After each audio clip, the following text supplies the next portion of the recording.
मृत्यु के बाद कब मिलता है नया शरीर? प्रश्न। रीति रिवाज किस लिए होते हैं? सद्गुरु, उन्हें शांत करने के लिए।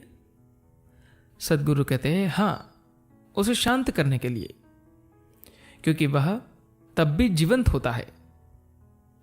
उसका प्राणिक शरीर अभी भी इच्छाएं लालसाएं लिए घूमता रहता है, इसलिए वह शांत नहीं हो पाएगा। वह उस रूप में एक लंबे समय तक बना रहता है। उसे अपना यह दौर पूरा करना होता है। जब वे किसी दुर्घटना में मरते हैं तो शुरुआत में वे काफी जीवंत होते हैं। उस दौरान वे बहुत प्रभावी तरीके से महसूस किए जाते हैं। फिर जब प्राण अपनी जीवंतता खो देता है तब वह बस मंडराता रहता है। इस दौर को छोटा करने के लिए भारतीय संस्कृति में कुछ कर्मकांड और प्रक्रियाएं हैं, ताकि उसे वहां पर मंडराना न पड़े। जो इंसान यह कर्मकांड करता है, अगर वह उसके बारे में जानता है तो उस प्राणी के भटकने की अवधि कम कर सकता है।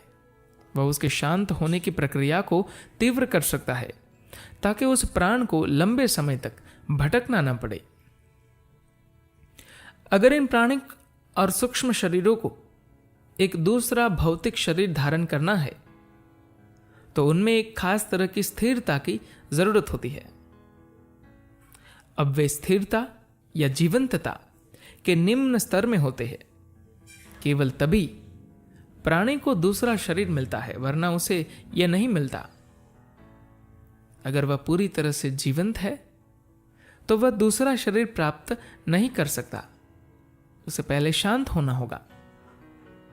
जब कोई इंसान एक लंबा और पूर्ण जीवन जी लेता है और शांतिपूर्वक मरता है तो यह माना जाता है कि उसके प्राण ने अपना दौर पूरा कर लिया और सहजता से बंधन से अलग हो गया।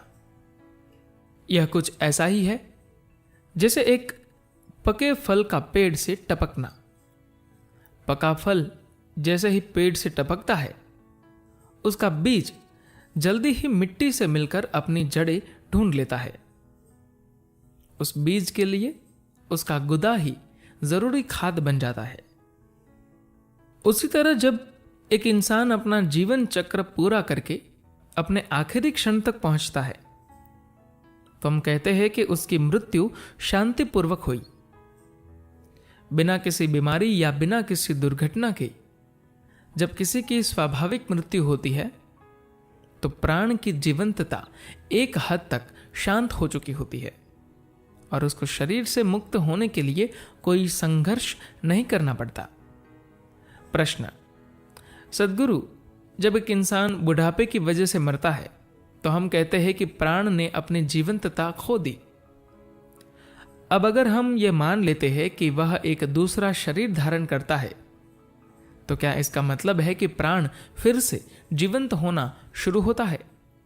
सद्गुरु कहते हैं हां, यह फिर से जीवंतता प्राप्त करता है। शरीर में प्रवेश करने के लिए इसमें निष्क्रियता की एक खास अवस्था का होना जरूरी है। केवल तभी यह एक शरीर को हासिल कर सकता है। एक बार जब प्रारब्ध कर्म खत्म या अपने आप क्षीण हो जाता है तब बिना किसी कार्मिक तत्व के प्राण अपनी जीवंतता, अपनी गतिशीलता को खो देता है। जब प्रारब्ध कर्म पूरी तरह से खत्म हो जाता है तब समय के एक छोटे दौर के बाद प्रारब्ध कर्म की एक नई किस्त फिर से प्रकट होनी शुरू हो जाएगी। जैसे ही एक नया प्रारब्ध जाहिर होना शुरू होता है, प्राण अपनी जीवंतता फिर प्राप्त कर लेता है और तब यह फिर एक शरीर धारण कर लेगा। धन्यवाद।